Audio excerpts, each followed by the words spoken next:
Damos comienzo a un nuevo programa.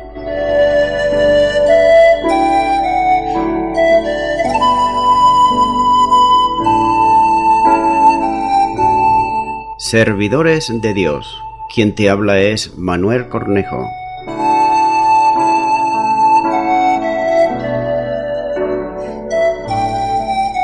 Antes de dar introducción a la palabra de Dios, estaremos poniendo una alabanza.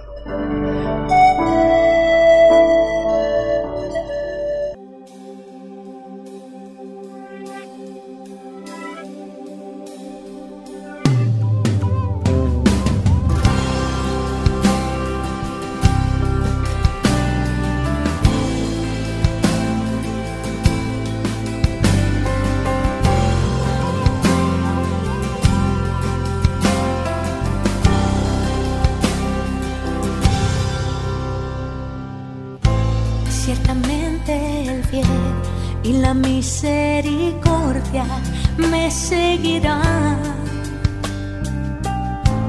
todos los días que esta vida me pueda ofrecer.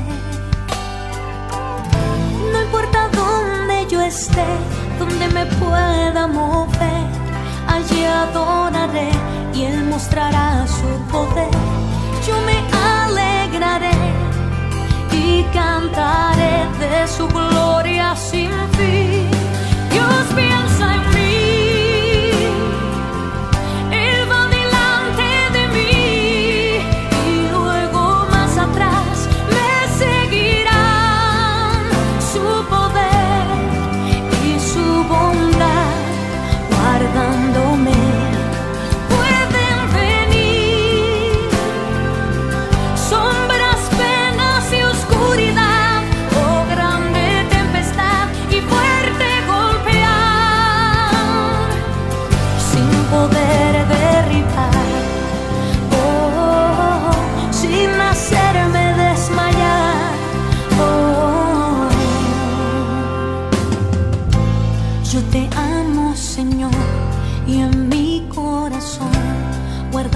Tus promesas,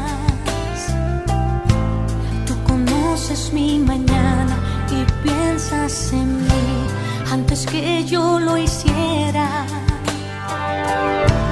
Te preocupas por mí, te dispones a oír mi sincera oración cuando clamo a ti.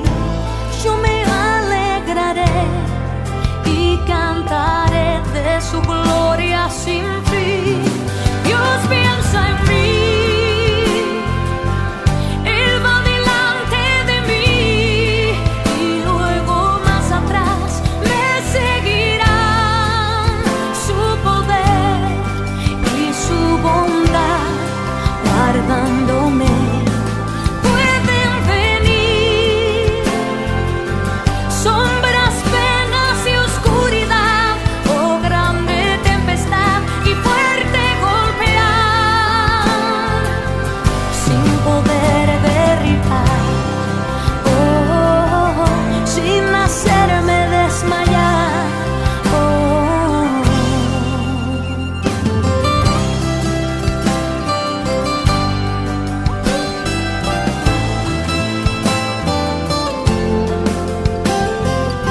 Estás conmigo en todo momento y continuamente tu presencia yo siento. Todo lo que me has dado ha sido bueno, por eso cuando canto eres grande, no miento. Ah, ah.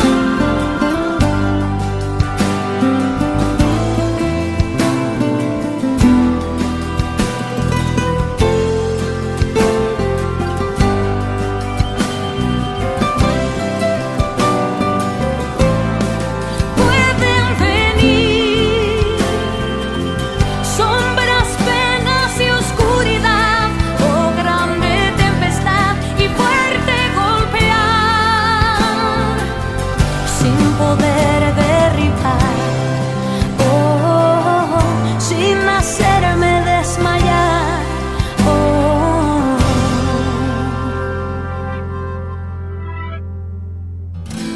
misericordia y el bien me seguirán, porque Dios piensa en mí.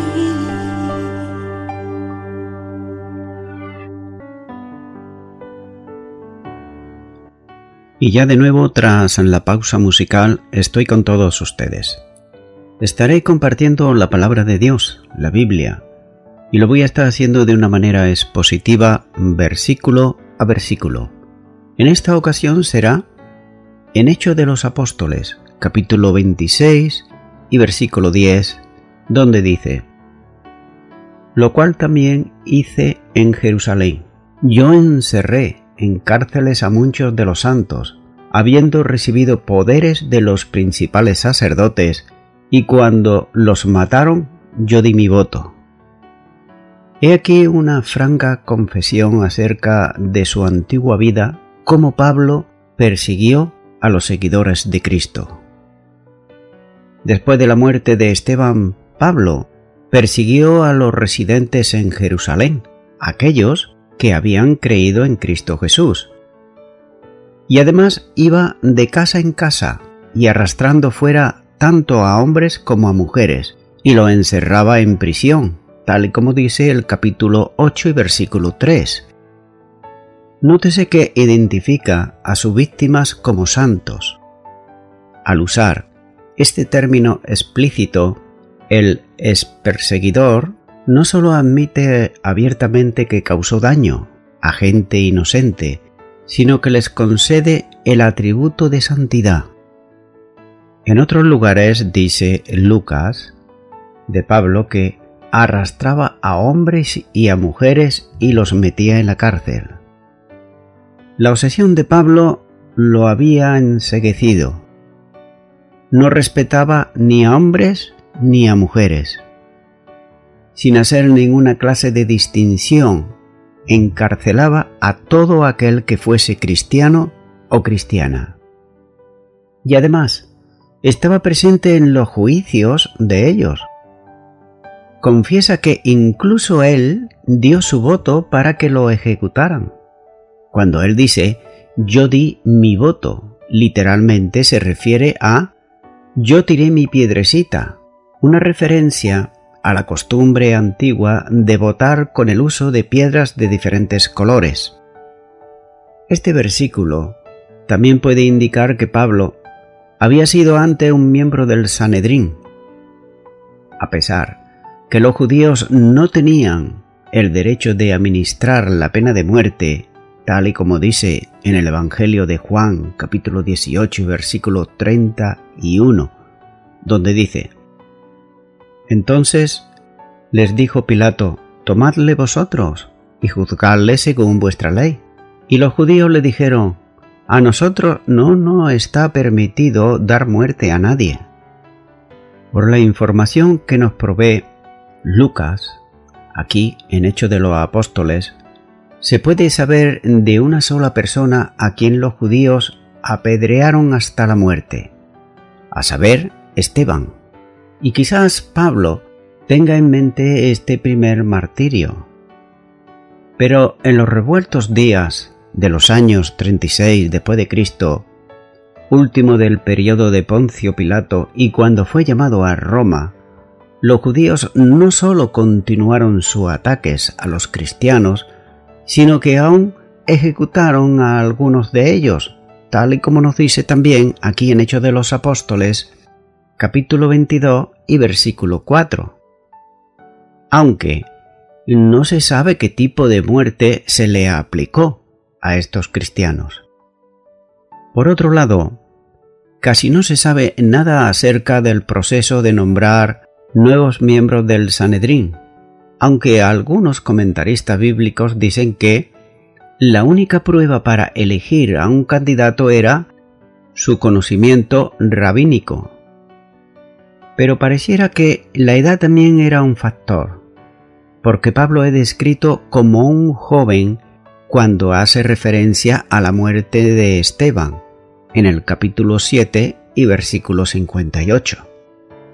Por lo tanto, es posible que tenía que esperar antes de unirse al Sanedrín. al cumplir el oficio de perseguidor para el Sanedrín, votó por la ejecución de los cristianos encarcelados.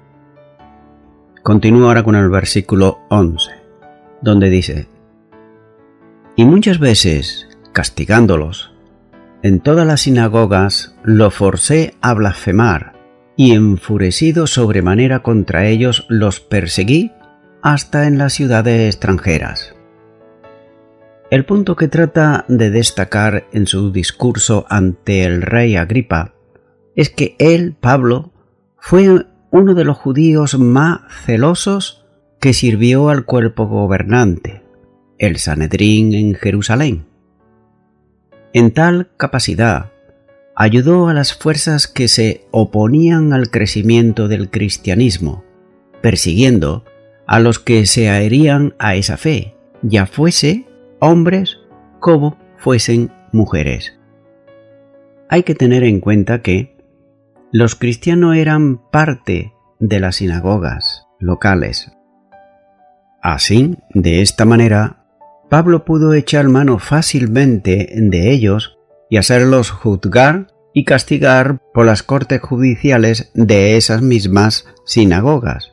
Pero nótese que el Señor Jesús ya profetizó y dijo, en Mateo capítulo 10 versículo 17, dice: y guardaos de los hombres, porque os entregarán a los concilios y en sus sinagogas os azotarán.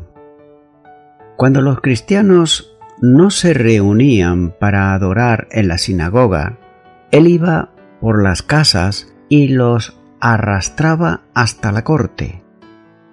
Este relato de su conversión difiere de aquel que hizo a los judíos en Jerusalén en el capítulo 22 y los versículos del 6 al 21. Diferentemente, podríamos culparlo a Pablo por presentar su propia experiencia en dos versiones levemente diferentes, pero el contexto y propósito de cada relato contribuye a esas mismas diferencias. Es decir, que según el nivel intelectual de los oyentes, exponía lo que él era antes, para que ellos lo entendieran con toda claridad. Igualmente, eso también nos puede pasar a nosotros, ya que no es lo mismo tener una audiencia que son personas letradas, como tener otra audiencia que no son letrados. Continúo ahora con el versículo 12, donde dice: ocupado en esto, iba yo a Damasco con poderes y en comisión de los principales sacerdotes. Aquí comienza Pablo a relatar su conversión y van desde los versículos, como ya hizo anteriormente en el capítulo 9 de los versículos 1 al 19 y el capítulo 22 y los versículos 6 al 16. Por tanto, vemos que el testimonio dado antes de su condición de perseguidor es nuevamente recalcado con una forma de expresión jurídica. Él iba camino a Damasco, una ciudad de las alejadas de Israel, y además iba con la autoridad y la comisión de los principales sacerdotes. Iba respaldado con las credenciales escritas que había recibido de ellos, como así nos muestra el capítulo 9 y versículo 2. También iba investido con la autoridad delegada de los principales sacerdotes, que equivalía a la autoridad del Sanedrín. Por tanto, era un comisionado de los líderes judíos para perseguir a los cristianos. He de notar también que la acción más decidida contra los cristianos venía de la familia sacerdotal, es decir, los principales sacerdotes, que habían sido históricamente los enemigos del Señor Jesús y quienes habían propalado la mentira con la que pretendían negar su resurrección. Continúo ahora con el versículo 13, donde dice: cuando a mediodía, oh rey, yendo yo por el camino, vi una luz del cielo que sobrepasaba el resplandor del sol, la cual me rodeó a mí y a los que iban conmigo. La gloria de Dios rodeó al grupo que viajaba hacia Damasco, para hacer prisioneros a cuantos cristianos ellos pudieran encontrarse en su camino. No se trataba de una visión personal de Pablo, sino de un hecho que se había producido. No podía, por tanto, ser una alucinación o la confusión con otra luz cualquiera, porque en la visión tuvo lugar al mediodía, cuando el sol brillaba con mayor intensidad, y la gloria luminosa que rodeó al grupo dice que sobrepasaba a la luz del sol. Esa luz que sobrepasaba al sol era la de la gloria de Dios. Agripa, por otro lado, conocedor de la religión e historia de los judíos, tenía que comprender cuál fue la fuente de esa luz. El testimonio de los compañeros de viaje podían atestiguar esa verdad de lo que Pablo estaba diciendo. Nótese, y vuelvo a repetir, que la luz celestial rodeó al grupo entero, tal y como nos dice en Hechos de los Apóstoles capítulo 22 y versículo 9.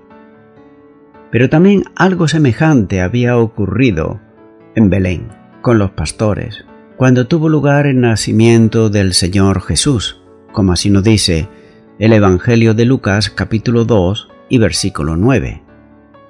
Por tanto, Agripa sabía muy bien que, en la historia de Israel, escrita en la Biblia, se habían producido sucesos semejantes y siempre que la gloria procedente del cielo se manifestó, equivalía a la expresión visible de la presencia de Dios y procedente de Él.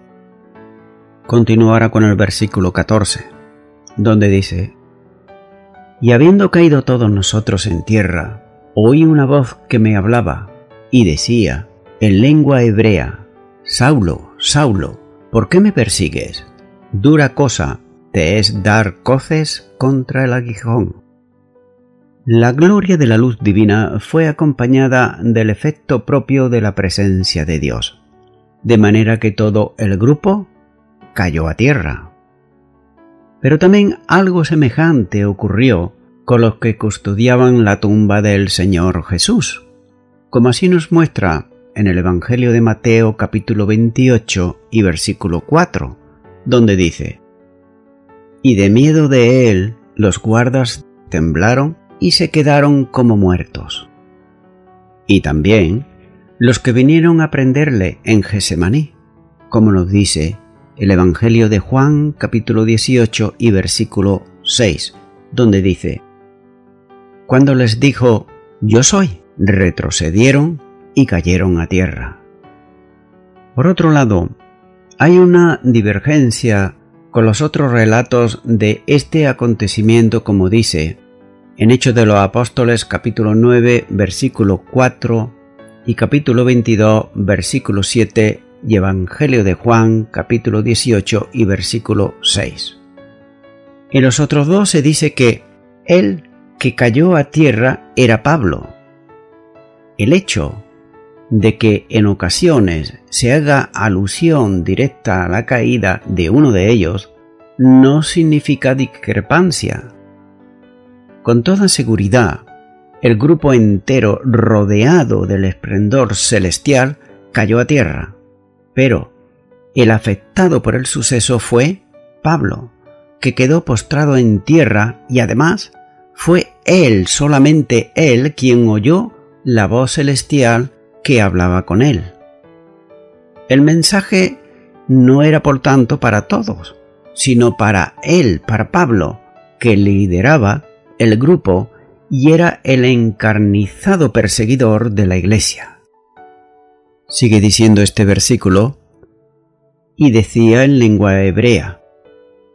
El Señor habló personalmente con Pablo, para quien aquella visión era semejante a la que Juan tuvo en la isla de Pasmo, como así nos muestra el libro de Apocalipsis capítulo 1 y los versículos 12 al 18. La misma gloria produce idénticos efectos en ambos casos si lo comparamos con Apocalipsis 1:17, donde dice: Cuando le vi, caí como muerto a sus pies, y él puso su diestra sobre mí, diciéndome: No temas, yo soy el primero y el último. Las palabras dirigidas a Pablo fueron hechas en el idioma hebreo, esto es, en la lengua hablada por los judíos, que era el arameo. La mayoría de las tradiciones siguen el texto griego y solo unas pocas traducen arameo, debido a que aquella era la lengua que se hablaba en aquel entonces en todo Israel. Sigue diciendo este versículo: Saulo, Saulo. La frase que el Señor le dirigió va presidida de una típica forma verbal para llamar la atención al oyente, mencionándolo 2 veces su nombre. Puesto que habló en lengua hebrea, utiliza el nombre Saúl en lugar de Saulo, como es habitual. El Señor quería que el perseguidor prestara atención a lo que seguía. La pregunta formulada era directa y con toda seguridad impensable para el perseguidor. Desde la gloria de la luz celestial se formula la pregunta y dice: ¿Por qué me persigues? Nunca se hubiera imaginado Pablo tal cosa. Él perseguía a los cristianos, luchaba contra quienes consideraba enemigos de la fe, pero la persecución era contra quien hablaba desde el cielo. No era entonces posible que entendiese esto hasta que encuentra respuesta en el diálogo que sigue. Sigue diciendo este versículo: Dura cosa te es dar coces sobre el aguijón. La pregunta sigue una advertencia hecha mediante una expresión coloquial típica entre los judíos para referirse a las consecuencias de la oposición a Dios. Expresión, por otro lado, proverbial, que se refiere a los efectos bien conocidos en el sector de la agrícola de un buey que repentinamente él lanza una coz cuando siente el dolor del efecto de un aguijón que se clava en su pata.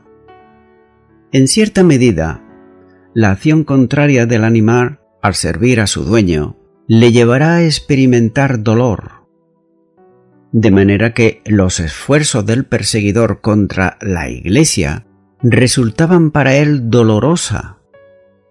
Lo que antes era para él una acción para el servicio de Dios se convertía en algo pecaminoso, como la obra de un blasfemo y de un perseguidor, como él escribiría en su primera carta a los Corintios en el capítulo 15 y versículo 9. Los aguijones, plural, en el texto griego contra lo que Pablo no se revela era para algunos la misma acción de una conciencia acusadora, desde los días de la muerte de Esteban. Esta referencia al encuentro con Jesús en el camino de Damasco prepara a Agripa para que pueda entender el cambio operado en la vida de Pablo. Continúo ahora con el versículo 15, donde dice: Yo entonces dije: ¿Quién eres, Señor? Y el Señor dijo: Yo soy Jesús, a quien tú persigues. Pablo naturalmente quería conocer quién hablaba con él desde la luz que lo envolvía. Con profundo respeto pregunta: ¿Quién eres? Y dirige la pregunta a quien solo podía ser el Señor, es decir, el Dios de la gloria. Ya se ha considerado esto anteriormente en los 2 relatos sobre el encuentro en el camino a Damasco por lo que es suficiente aquí destacar la pregunta de Pablo dirigida necesariamente a quién era el Señor y le hablaba desde la gloria. Sigue diciendo este versículo: y el Señor le dijo: yo soy Jesús, a quien tú persigues. El encuentro con el Señor dio a Pablo lecciones eficaces y respuestas incuestionables. La primera de ellas tenía que ver con el hecho de la resurrección del Señor Jesús. Pablo tuvo necesariamente que creer en la resurrección del Señor. No era una historia de los cristianos, sino una absoluta verdad. Quien hablaba con él desde la gloria era precisamente el resucitado Jesús, a quien había creído muerto y contra quien luchaba, negando abiertamente su resurrección, junto con la lección imborrable ya de la resurrección, está la de la deidad de Cristo, a quien llamó Señor, título que se usaba para referirse a Dios. No solo era un hombre resucitado, sino que era Dios mismo revestido de gloria y que hablaba con él. La voz celestial que hablaba en medio de la gloria era la del Señor Jesucristo, que se manifestaba ante Pablo en la forma propia de la deidad. La respuesta del Señor coincide con el primer relato que se encuentra en Hechos de los Apóstoles, capítulo 9 y versículo 5, donde dice: Él dijo: ¿quién eres, Señor? Y le dijo: yo soy Jesús, a quien tú persigues. Dura cosa te es dar coces contra el aguijón. Pero, sin embargo, difiere del segundo que se encuentra en Hechos de los Apóstoles, capítulo 22 y versículo 8, donde dice: yo entonces respondí: ¿quién eres, Señor? Y me dijo: yo soy Jesús de Nazaret, a quien tú persigues. Nótese que en el que se dice simplemente Jesús y se omite el de Nazaret. La tercera lección recibida en el encuentro con el Señor era la identidad entre Jesús y los cristianos. Quien perseguía a un cristiano estaba persiguiendo al Señor, en razón de la identificación posicional de cada creyente en Cristo Jesús. Esta lección, aprendida en un instante, nótese, en un instante, la enseñaría en la doctrina bíblica de la unidad del cuerpo de Cristo, cuya cabeza es Cristo, tal y como podemos ver en Efesios capítulo 1, versículo 22 y Primera de Corintios capítulo 12, versículo 13 y versículo 27. Continúa ahora con el versículo 16, donde dice: pero levántate y ponte sobre tus pies, porque para esto he aparecido a ti, para ponerte por ministro y testigo de las cosas que has visto y de aquellas en que me apareceré a ti. De las tres respuestas sobre su conversión, solo éste dice que se afirme sobre sus pies. Nótese, al principio la orden parece redundante, pero una reflexión mayor muestra que comunica un mensaje doble. El primero, y obvio, es que Pablo debe levantarse de su posición de postración y erguirse en la presencia de Jesús, su Señor, y aceptar su nueva tarea. El segundo mensaje gira sobre el hecho que las palabras son una cita directa de uno de los profetas del Antiguo Testamento. Dios le dijo a Ezequiel que se preparara sobre sus pies y lo llamó a ser su profeta. En forma similar, Jesús nombró a Pablo para que fuese un profeta. Agripa creía en la escritura de los profetas y ahora entiende que Pablo también fue llamado divinamente a un oficio profético. Sigue diciendo este versículo: porque para esto he aparecido a ti. El Jesús resucitado y glorificado se le apareció a Pablo y entonces personalmente lo llama a cumplir una tarea. En otras palabras, el llamado de Pablo tiene un origen divino que fue personal y además también directo. Sigue diciendo este versículo: para designarte como un siervo.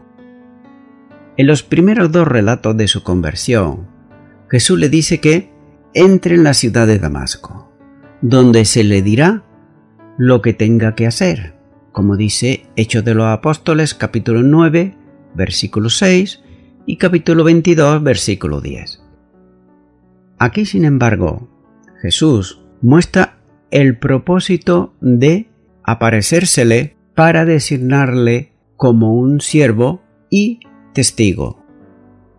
Es importante el verbo designar, porque en el griego tiene una forma combinada que incluye el significado de antemano.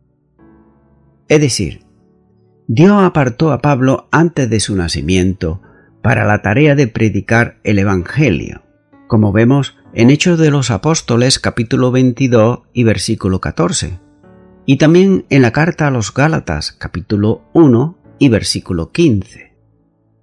En su discurso ante los judíos en Jerusalén, manifiesta que Dios lo designó, pero ahora dice que Jesús fue quien lo hizo. Para designarte a ti, un testigo no solo de las cosas que has visto de mí, sino de las cosas que te mostraré. Pablo debe ser un testigo tanto como alguien que vio a Jesús durante el encuentro cerca de Damasco, como un proclamador del Evangelio de Cristo. Después de la conversión de Pablo, Jesús repetidamente se le reveló en visiones. Pablo entonces llegó a ser un testigo ocular y un ministro de la palabra, y llenó las exigencias para el apostolado, tal y como podemos ver en Hechos de los Apóstoles capítulo 1 y los versículos 21 al 22, que ahí nos muestran los requisitos que eran necesarios para ser apóstol. Por tanto, Jesús lo designó como un testigo de la resurrección de Cristo y un heraldo de lo que había oído de su Señor. Continúo ahora con el versículo 17, donde dice: librándote de tu pueblo y de los gentiles a quienes ahora te envío. El Señor, que determina el ministerio para Pablo, actúa para que pueda ejecutar aquello para lo que soberanamente fue llamado. Los enemigos se oponían al siervo, pero el Señor estaría allí para librarlo. Dios le preservaría tanto de los judíos como también de los gentiles, hasta que cumpliese el ministerio encomendado. La palabra que utiliza Pablo para referirse al cuidado de Dios tiene también el sentido de rescatar, de modo que el Señor lo redimía, lo rescataba de las manos de sus enemigos. Es la misma confianza que infundió en Jeremías antes de la dificultad de su ministerio, tal y como podemos ver en el Antiguo Testamento, en Jeremías capítulo 1 y versículo 8, donde dice: no temas delante de ellos, porque contigo estoy para librarte, dice Jehová. Tanto los judíos como también los gentiles procuraron en varias ocasiones darle muerte a Pablo. Pero Dios lo guardó hasta que cumplió el ministerio que le había sido entregado por el Señor. Dice la última parte de este versículo: a quienes ahora te envío. El ministerio de Pablo era dirigido especialmente a los gentiles, a quienes yo te envío, le dice el Señor. Como testigo de Jesucristo, trabajó tanto entre los judíos como se puede apreciar en Hechos de los Apóstoles, acudiendo a los lugares donde podía predicarles el Evangelio, como a los lugares donde podía alcanzar también, por otro lado, a los gentiles. Los mismos apóstoles y líderes de la Iglesia reconocieron en Pablo la comisión apostólica hacia los gentiles. Y voy concluyendo ya con esto. Pablo recibió 2 nombramientos de parte de Jesús. ¿Cuáles son y qué significan? Jesucristo primeramente lo nombró ministro, cuando dice: porque para esto he aparecido a ti, para ponerte por ministro. Aquí la palabra para ministro es operante, que significa asistente, ayudante, colaborador, sirviente y guardia. En segundo lugar, lo puso como testigo, cuando le dice para ponerte por ministro y testigo de las cosas que has visto y de aquellas que me apareceré a ti. Para testigo se emplea la palabra martira, es decir, mártir. El mártir o testigo debía testificar, debía de ratificar, de afirmar, de declarar solemnemente y también de insistir. Por eso, cuando presenta una lista de testigos que vieron a Jesús resucitado, incluye entre ellos los testigos de la primera hora. En la primera carta a los Corintios, capítulo 15, y a partir del versículo 3 al 8 dice: porque primeramente os he enseñado lo que asimismo recibí, que Cristo murió por nuestros pecados conforme a las Escrituras, y que fue sepultado, y que resucitó al tercer día, conforme a las Escrituras, y que apareció a Cefas, y después a los 12. Después apareció a más de 500 hermanos a la vez, de los cuales muchos viven aún, y otros ya duermen. Después apareció a Jacobo, después a todos los apóstoles, y al último de todos, como un abortivo, me apareció a mí. Estimado y estimada oyente, Pablo, cuando perseguía a los cristianos, él pensaba sinceramente que estaba agradando a Dios, y tal vez incluso haciendo su voluntad. Sin embargo, era todo lo contrario, ya que estaba persiguiendo, encarcelando y dando muerte a los cristianos. De ahí que el Señor le dijera: ¿por qué me persigues? Amigo y amiga oyente, Pablo tuvo un encuentro camino de Damasco con Jesús. Y a partir de ese momento la vida de Pablo cambió totalmente. ¿Sabes por qué? Porque Jesús es el Redentor. Jesús es el que murió en la cruz del Calvario por los pecados de aquellas personas que se arrepienten y deciden vivir una vida conforme a su voluntad, ya que no solamente Jesús es el Redentor, es decir, el que redime, sino que Jesús también es el Salvador. No hay otro Salvador, es Jesucristo, y además Jesús es Dios. Por tanto, estimado y estimada oyente, si tú aún no has tenido ese encuentro con Jesús, pues yo ahora te animo a que ores conmigo esta oración para recibir en tu corazón a Jesucristo como Señor y Salvador. Oremos. Señor Jesús, yo pensaba sinceramente que por el hecho de haber nacido en una familia cristiana, por el hecho de creer solamente en ti, ya era suficiente. Pero sin embargo, confieso que nunca tuve un encuentro personal contigo. Por tanto, yo te pido perdón en este momento por todos mis pecados. Me arrepiento de ellos, te abro mi corazón y te recibo como mi Señor y como mi Salvador. Y lo mismo que tú tenías una tarea para Pablo, para llevar y hacerla, también la tienes para mí. Dame sabiduría, entendimiento, para hacer tu santa y divina voluntad. En el nombre de Jesús. Amén.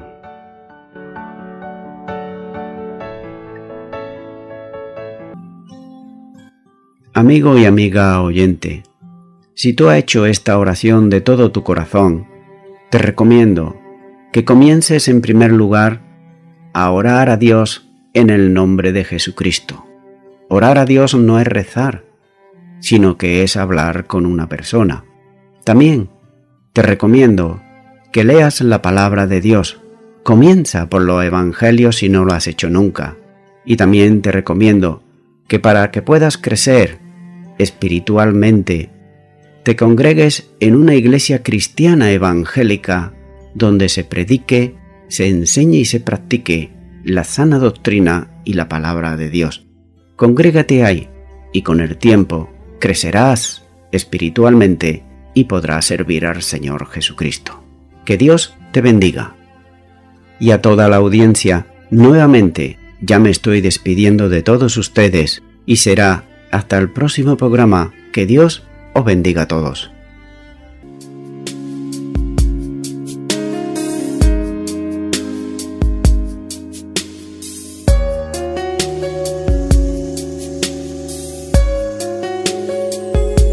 Siendo él un gran rey y un bello trono tener, lleno de gloria y honor y ángeles alrededor.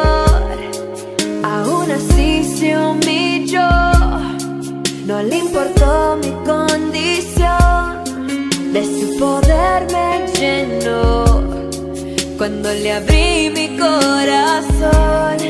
Adonai, mi gran Señor, el Elión, Dios altísimo, Elohim, mi creador, Jehová Jireh, mi proveedor, Jehová Shalom es mi paz y mi justicia será. Él es el Dios que me ve, el que conmigo está. Él es Emmanuel, Emmanuel, Emmanuel. Oh, de ropas nuevas me vistió, de autoridad me concedió, para murallas romper y principados vencer. En mí su favor, su brillo alrededor, y mi alabanza le doy junto a la creación. Adonai, mi gran Señor, el Elión, Dios altísimo, Elohim, mi creador, Jehová Jireh, mi proveedor, Jehová Shalom.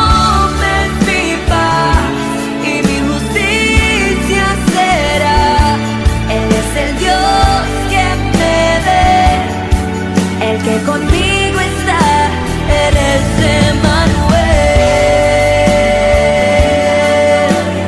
Él es digno de la honra, Emmanuel. Oh, Adonai, mi gran Señor, Elohim, mi creador.